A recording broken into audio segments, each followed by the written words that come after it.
it's Donald and Mary, and we're here to bring you your morning weather, water, and trail chatter report from the North Georgia mountains. So Mary's going to start with the water and weather information for the North Georgia section of the Appalachian Trail. After, we're going to move on to some Great Smoky Mountain National Park information. We'll talk about the road closures, trail closures, campsite closures, and shelter closures. Then we'll move on to some bear warnings going on in the Gsmnp. We'll talk about any closures due to the bear warnings.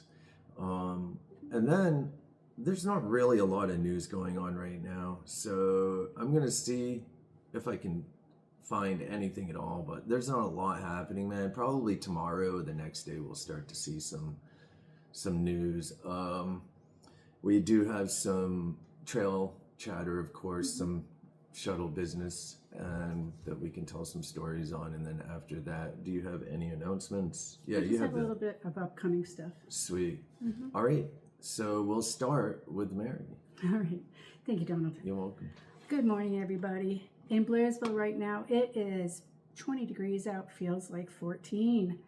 We have a high fire danger condition today. That is in effect until 7 p.m. tonight. And then for the high today, it's going to be 40 degrees with plenty of sunshine. Winds will be 5 to 10 miles per hour. And then tonight, 19 degrees, clear, light and very low winds. On Blood Mountain today, they also have the high fire danger conditions until 7 p.m. We're going to have a high of 31. It will be sunny. Winds will be 10 to 15 miles per hour with gusts up to 25 miles per hour. Tonight, 22 degrees and clear with 10 mile per hour winds. Make sure to remember to check for loose limbs, branches, and objects, anything that can come down around you. Set up your camp in a safe spot and keep those water filters warm. Some of them will freeze. Hike with them during the day near your body. Sleep with them in your bag at night. All right, water is good for the most part out here. You do have to top off at Hawk Mountain Shelter.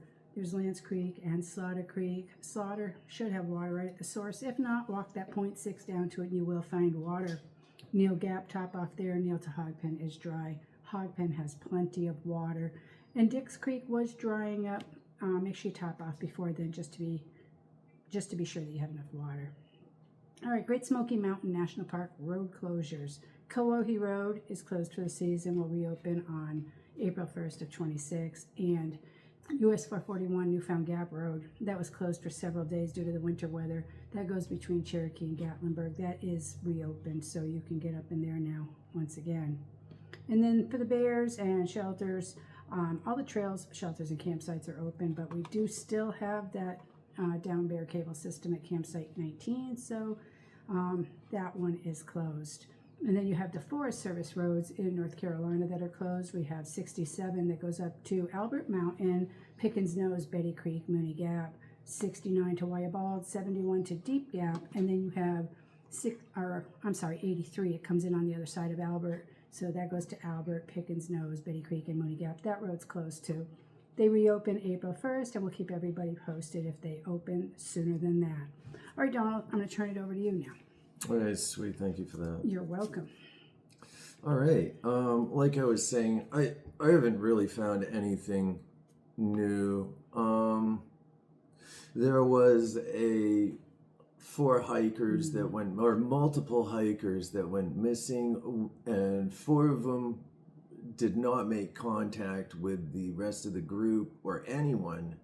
And so one of the people went in to look for him and lost their life. I believe they fell off of a 150-foot rock face and landed and was deceased when they were so sad located. And so the other 4 people that were missing lived. They found them. They were able to extract them by helicopter, and then they went back, and a dude had an accident. And so super sad, man. There is a lot of articles on this guy though, man, in the group. So you know how the media is. They hit on something and they run with it until they can't anymore. So we'll probably see this for the next couple days, and hopefully some new news pops up, man. All right. Well, not hopefully, but something different, man. Some other articles, not necessarily rescues, but any type of article. So usually what we punch in is hiker news, and this is what pops up. So it could be almost anything, but you know, the news likes drama, so here we are. All right, man. But let's move to shuttle business and news going on out here, or trail chatter. There is not a whole lot going on out here. We do have some hikers on trail right now, man.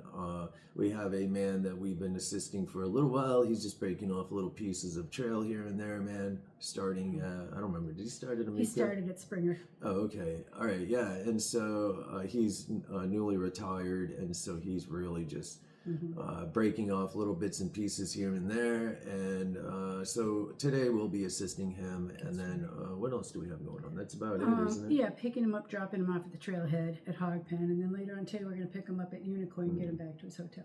Okay, yeah, sweet. And so we were able to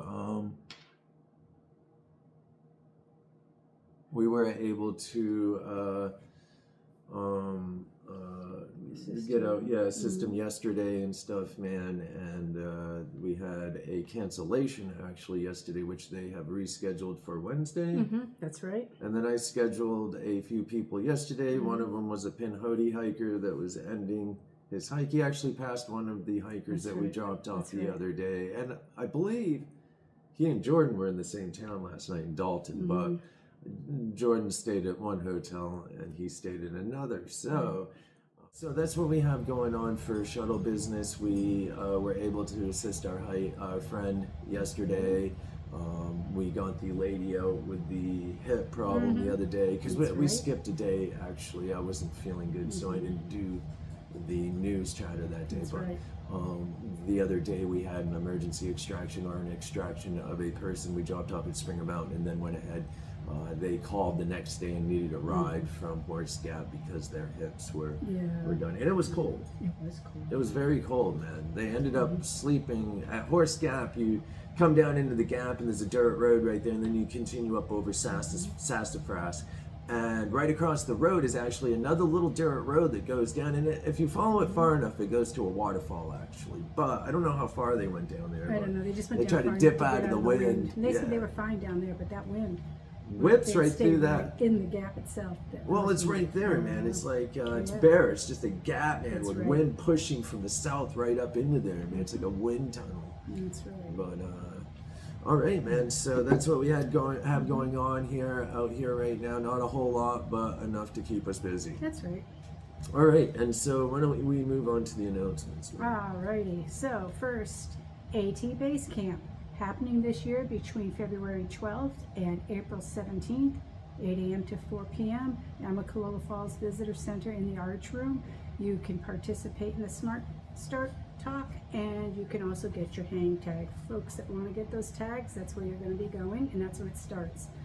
AT Gateways, which is the former AT Kickoff, that's happening this year, February 27th through March 1st, and that's going to be at Amicalola Falls and Visitor Center, and also some activities going on up at the lodge. They will have activities, programs, demonstrations, gives you a chance to mingle with the hikers of the past, present, and future, and just have a good time and come out, see what it's about, and get your tag that day too. All right, and let's remember, a lot of folks have been asking about the parking. Parking fees have increased from $5 a day. This is at Amicalola Falls and all state parks in Georgia and historic sites. They have increased from $5 a day to $10 a day, and you can also go online or at the park itself and purchase a yearly pass for $70, and that's good for 1 year from the date of purchase. So that's the new information on the parking. And that's in Georgia only. That's right. I believe you can actually buy a nationwide state and national park pass for parking and stuff, and getting into the park. So you might want to check that out. I believe it's an annual. Yeah, I think it used to be like $150. I could be wrong, man, but check it out and see what's up, man. So yeah. All right, That's all I have. All right, sweet, man. All right, guys, if anyone needs anything at all, give us a jingle. We're here for you. All right, here's one last.